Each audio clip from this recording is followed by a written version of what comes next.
Hey, what's going on, guys? Mush back at it with another video. Recently, over the last few months, I've been talking about how 2019 was going to be a really interesting year to monitor all of these different game stores being emergent from the Epic Games Store, the Steam Store, and even third-party sellers like Green Man Gaming, Humble, and all that kind of stuff. But not everything is going to be sunshines and rainbows with so many people trying to get into the game, so many companies trying to get in and fight for your value dollar. Not all of them are going to be successful, and that's the case with the Razer Game Store. The Razer Game Store emerged early on in 2018, and unfortunately, they are officially shutting down later this month. And it's unfortunate because while I know a lot of you guys don't know about the Razer Game Store, they low-key had some of the better deals in all of the PC gaming stores that were available because of some of the specials that they were running. So I want to talk about that, and I do want to talk about the ever-evolving landscape of PC gaming and buying games and everything like that. Also, something that's definitely ever-evolving is the Battle Royale market. We just had the release of Apex Legends. I am shocked at how big of a hit that game was. I was never expecting a Battle Royale title, especially one published by EA, to really take the throne from Fortnite. I know it's not,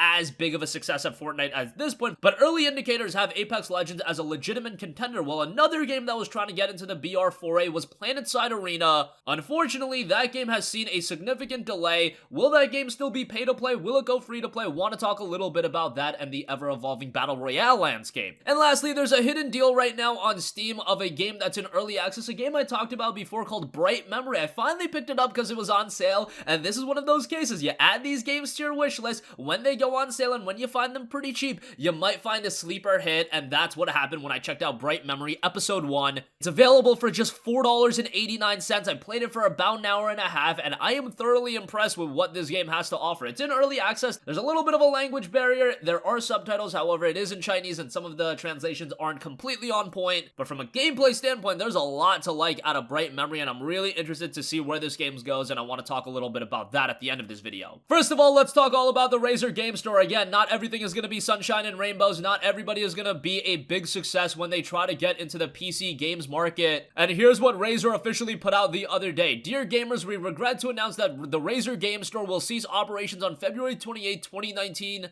as a part of the company's realignment plans. It has been a privilege for us to recommend and deliver great digital game deals to you. We have been extremely fortunate to have you as a part of our awesome community. Thank you for the support and making all this possible. We will be investing in other ways to deliver great content and introduce game promotions through Razer Gold, our virtual credit system. Do visit us there and stay tuned for more news. Yours truly, the Razer Game Store team. Now, the Razer Game Store isn't something that was being highlighted all too much. Whenever you talk about the third-party key sellers, you look at a Green Man Gaming, you look at a Humble. Some of you guys shop at G2A and the other gray market areas, but Humble and Green Man Gaming were the two reputable third-party sellers that usually people go to. And then there's Fanatical, of course, as well, and they've been reputable for a long time. The Razer Game Store kind of fell through the cracks, but a lot of the times they had some tremendous deals available. Just last month, I believe they had Tales of Vesperia on release day for the cheapest price available anywhere. It was either $30 flat or it was $40 and you got like a $10 off coupon for your next game. That's something they do with a lot of their deals. You get a great deal right off the bat, but then they have the Razer exclusives where you also get $10 off your next game. That's a pretty good idea in that it tries to keep you inside the Razer ecosystem, but usually with a lot of those games you get Steam keys anyway, so it's pretty great. Like specifically right now they have $10 off your next game, and the deals are Assassin's Creed Origins for $19.80. That's the typical price you get it for.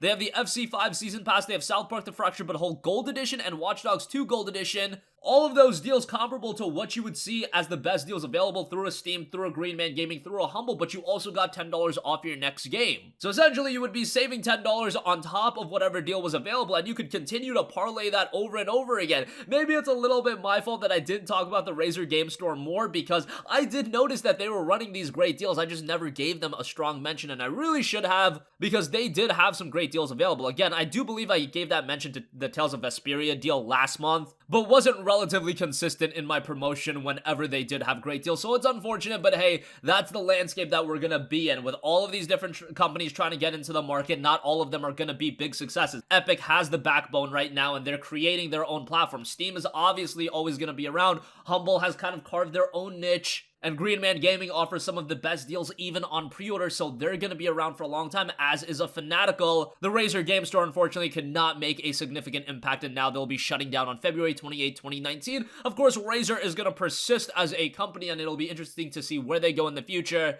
They did even note that they'll be investing in other ways to deliver great content and introduce game promotions through Razer Gold, so we'll see how that pans out, and I will keep you guys posted. Moving on from that, let's talk a little bit about Battle Royale. I know a genre that has turned a lot of you guys off. However, it is clear as day that it's a genre that's here to stay, especially with the release of Apex Legends. That game has just taken the gaming world by storm, and I'm happy to see that because you guys know how highly I think of a Respawn Entertainment after Titanfall 2. I thought that game was so tremendous. Unfortunately, it just did not resonate with the gaming community for a wide variety of different reasons. I'll go back to its release date. Late 2016, right around the time of Battlefield 1, Call of Duty Infinite Warfare, a few months after the release of Overwatch. It was fighting an uphill battle against some of the biggest multiplayer FPS releases literally of all time. I don't think it's hyperbolic to say that. And yeah, it just didn't find a lot of commercial success, but it was a critical success. But Respawn really didn't get the credit that they deserve with that. Obviously, they are absolutely getting that credit with Apex Legends, but there are other games trying to break into the BR foray, and one of them being PlanetSide with PlanetSide Arena. It was going for the Battle Royale mode as well with 250 v 250 team battles. It was supposed to be a massive game, and it was supposed to launch back on January 29th, but a few days before that date, Daybreak, the development studio, announced that it was delayed until March, and now it has been confirmed that the game won't be released until summer of 2019. On top of that, if you did end up pre-ordering the game, you'll be refunded for that, and you can no longer buy the game on Steam, which begs the question, is this game gonna go free to play? Because it was gonna be, I believe, $25 before, or $20.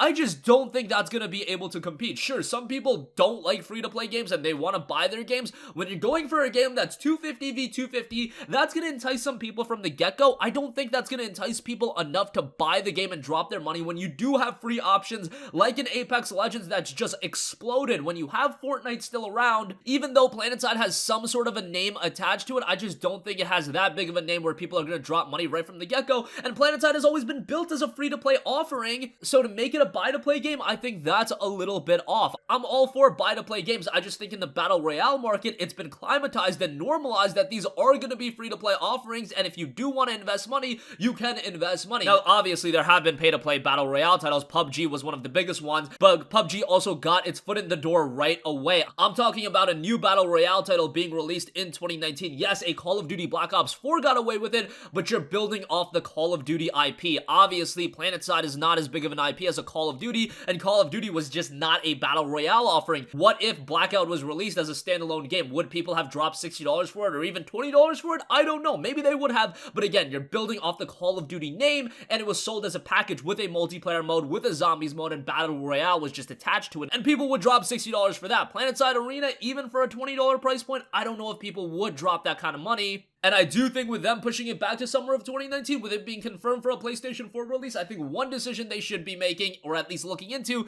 is the opportunity to go to a free-to-play release pattern, just because of Fortnite and Apex Legends, those games are so big, those games are so popular, and they are free-to-play games. If you release a free-to-play Battle Royale title, I think it's been affirmed that people will give it a chance right from the get-go, and then it's on you to deliver a quality product. If you don't deliver a quality product, if it does seem like a little bit of a lazy attempt at just putting a BR title out, people will lose interest very quickly. But you saw with Apex Legends, if you drop a quality product on them, people will stay attached to that experience. And if PlanetSide Arena could offer something like that as a free-to-play game, well then I think you're in business to deliver something compelling to the gaming community. It's just the competition in the Battle Royale market is just getting steeper and steeper. We know other BR titles are on the way. We know Apex Legends is here to stay. We know that Fortnite is here to stay. Games like H1Z1, PUBG is still pay to play, but PUBG I think is one of the only games that can get away with that model. So again, this is what I'm going to keep my eyes on. I for a while thought that Battle Royale kind of peaked, but obviously after the release of Apex Legends, to see how many people are invested into that, it's a genre that's here to stay, which is going to disappoint some of you guys, but let's be real. There's a large amount of people playing those games, so it's going to be here to stay. Lastly, I do want to note that Bright Memory, an early access game that I mentioned a while ago, it is seeing a little bit of a discount. It's 30% off from its initial $6.99 price point. It is available available for just $4.89. This is such a cool game. It's a first-person shooter, a little bit in the Soul style. You've got these crazy abilities. Played about an hour and a half of it. Unfortunately, I tried to record some footage of it, but the game's performance is a little bit wonky. There's some technical issues here and there. I mean, my frame rate was pretty good at 1440p. Cranking it up to 4K was an absolute disaster with a GTX 1080.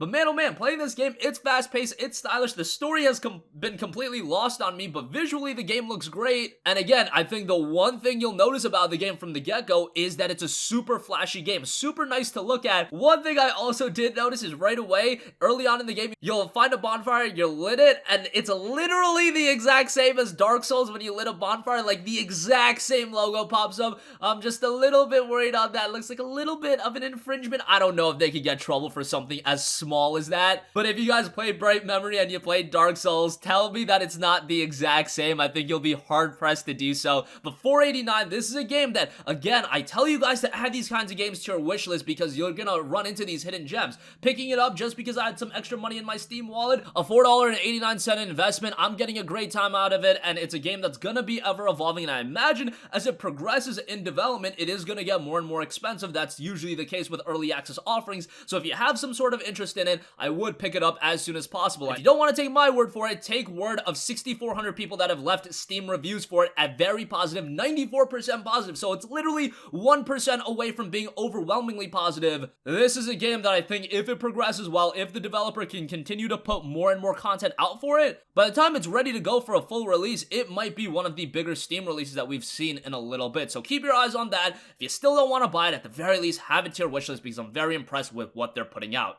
That's gonna conclude this video, guys. Again, the Razer Game Store is officially shutting down. PlanetSide Arena has been delayed until summer of 2019. I would like to see that game go the free-to-play route, and check out Bright Memory Episode 1. It's 30% off, $4.89, and that was a week-long deal, but it's ending in just 23 hours. So check it out ASAP if you do have some interest. That's gonna wrap up this video. If you guys have a request for a future video, leave that in the comment section down below, and I will catch you guys in the next one. Peace out.